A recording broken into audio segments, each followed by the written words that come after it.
Il est 18h14, la suite du Grand Journal du Soir sur Europe 1, c'est avec vous, Annie Bouchard, et avec un nouveau samedi de tension à Paris, alors que les manifestations des Gilets jaunes, un an après, furent calmes en région. Avec définitivement ce bloc des radicaux, des casseurs qui s'est encore cristallisé à Paris, place d'Italie, on en parlait avec nos envoyés spéciaux, avec cette manœuvre qu'a bien expliqué cet après-midi le préfet de police Didier Lallemand. Bonsoir Yves Lefebvre. Bonsoir. Merci d'être avec nous, secrétaire général du syndicat Unité SGP Police FO. Je rappelle que vous êtes le premier syndicat de la police nationale. Manifestation fixée délibérément place d'Italie pour prendre finalement ces individus violents dans une nasse. En fait, c'est une réussite pour vous ce soir ?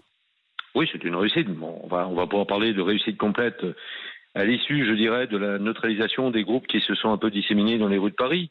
Mais globalement, effectivement, place d'Italie, on peut considérer que ce fait une réussite. C'est ce que nous demandions le lendemain du fiasco du 1er décembre l'année dernière. On demandait à ce qu'on ait beaucoup plus de réactivité, beaucoup plus de mobilité, et que effectivement les fameux groupes dits braves aujourd'hui puissent procéder à des interpellations, je dirais, en ayant la couverture des forces mobiles que sont les CRS ou les escadrons de gendarmerie ou les compagnies d'intervention parisiennes. Donc oui, on peut considérer que ce fut une réussite aujourd'hui. Ça signifie que tout était structuré, pensé et qu'il fallait bien circonscrire ces violences et ces casseurs pour ne pas qu'ils se dispersent. On rappelle le chiffre que nous donnait Salomé Legrand à 18h, 113 interpellations et une communication très rapide du préfet à 15h pour tenir la population comme informée de la situation. Côté on gère la situation, vous voyez, chers Parisiens, c'était un peu ça ? Oui, c'était un peu ça, mais il était peut-être temps. Vous savez, on a eu pour habitude, et naturellement vous les médias, parce que vous n'aviez pas d'interlocuteur. On a reproché, moi je continue à reprocher jusqu'à aujourd'hui au ministère de l'Intérieur et qui plus est au préfet de police de Paris, de ne pas communiquer. C'était les syndicats, et dont le mien bien évidemment, qui servaient entre guillemets à expliquer ce qui se passait. Enfin, le préfet de police est monté au front, à expliquer dans des mots forts, que moi je souligne et que j'approuve, qu'effectivement il fallait procéder à des interpellations. Il a mis en place, je dirais, un goulot d'extraction de ceux qui n'étaient pas là délibérément pour casser. Bon, certes, ça a permis l'exfiltration de certains casseurs et on le voit encore dans les rues de Paris aujourd'hui, mais il fallait bien trouver une solution, je dirais, pour exfiltrer les gens qui prétendaient manifester pacifiquement. Mais vous savez, aujourd'hui, c'est pas sur Paris, c'est pas une manif de gilets jaunes. C'est une manif de casseurs, de black blocs, de voyous, bref, de quasi-criminels. D'où la fermeté, la fermeté du préfet de police et de ses mots. Il a parlé de la débilité des acteurs qui, de toute façon, seraient interpellés.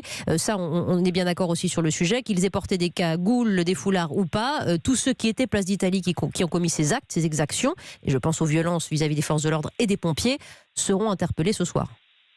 Ils seront interpellés ce soir, oui, je l'espère, un grand nombre. Maintenant, reste à savoir quelle sera la réponse de la justice par rapport à tout ça. Vous savez, j'ai entendu Didier Lallemand cet après-midi, bon, ces mots, je les souligne, mais je l'ai senti un peu quand même, je dirais, dans une certaine, que je pourrais qualifier d'un quasi-optimisme, quand il dit derrière, ils seront sanctionnés. Oui. Ça relève pas du préfet de police de Paris, ça relève de la justice. Espérons effectivement que la réponse pénale sera à la hauteur des violences ou des tentatives de violence qui auraient pu être commises. Alors évidemment, ce 53e épisode des Gilets jaunes crée de la lassitude de tous les côtés avec une stratégie qui a pu laisser certains pantois. Et je pense, Yves Lefebvre, ce soir au maire du 13e arrondissement. Il a communiqué sur Twitter, sa mairie a été caillassée place d'Italie. Jérôme Coumet, voilà, c'est son nom. Quelle tristesse, quelle solidarité avec les pompiers ce soir. Mais pourquoi avoir autorisé une manif place d'Italie malgré mes alertes, dit-il, alors que s'y déroulaient 3 chantiers importants. Et on a vu qu'on avait quand même presque fourni du matériel pour se défouler à ces casseurs. C'est sûr, c'est vrai que le lieu, mais vous savez, c'est vrai qu'au départ, on nous a fait aussi le reproche, pas aux syndicalistes ni aux forces de l'ordre qui ont été sur le terrain, je dirais avec bravoure, courage et détermination aujourd'hui. On a fait le reproche, effectivement, de peut-être pas avoir mis suffisamment d'effectifs, mais la porte d'Italie devait être effectivement le point de départ. Et ensuite, je dirais la mobilité, la capacité à se mouvoir dans l'espace des forces de l'ordre ont permis de pallier à ça.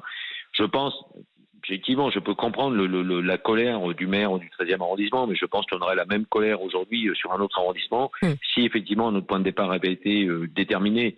Le problème, c'est qu'on sait tous et toutes aujourd'hui, Paris est un grand chantier, parfois de rénovation ou d'aménagement, et qu'effectivement, ils ont de la matière à avoir de la réserve naturelle.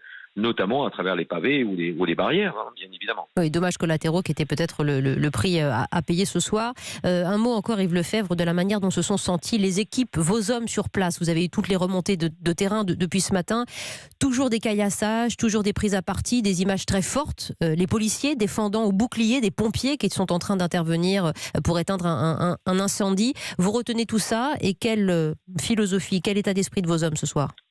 La philosophie, c'est de se dire, est-ce que ça ne va pas recommencer aujourd'hui? Est-ce que ça ne va pas recommencer? Est-ce qu'on ne va pas partir sur un 54e acte? Est-ce qu'on ne va pas voir, je dirais, ressurgir la violence comme on l'a connue quasiment jusqu'au 1er mai de cette année? C'est ça la fatigue du policier, c'est la lassitude du policier, et puis de se dire à un moment donné aussi, parce que cette semaine, on a quand même un procès qui est important. On a le procès jeudi de mon collègue du ACRS 27 de Toulouse pour avoir lancé un pavé sans dégâts, sans victimes, et bien évidemment par le fait sans plaignant.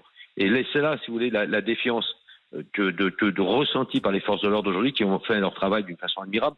Et moi, je tiens à avoir aussi une pensée pour mes 2 collègues qui ont été retranchés dans une laverie. Je crois que ces images qui commencent à faire le tour de la toile médiatique... Qui ont été obligés d'appeler à la rescousse d'autres collègues. Mais franchement, on voit qu'on a une horde d'individus qui veulent les passer à tabac, sinon même peut-être pire. Mais mes collègues, dans ce moment-là, étaient en légitime défense, et mes collègues ont préféré se retrancher, rester à l'intérieur au risque de se faire mettre à mal, voire même peut-être au pire, tuer, sans faire usage de leur armement létal. Et c'est ça, c'est vraiment là la détermination, tout le professionnalisme des policiers est incarné à travers l'attitude de mes 2 collègues cet après-midi, au-delà bien évidemment de tout ce qui a été fait de façon remarquable, avec des millions d'heures à récupérer, avec une non mauvaise protection de la justice, et encore, permettez-moi de profiter de votre antenne, encore un manque de reconnaissance à certains points de notre ministère de tutelle. Merci Yves Lefebvre pour ces mots ce soir, qualité de secrétaire général unité SGP Police FO sur l'antenne d'Europe 1.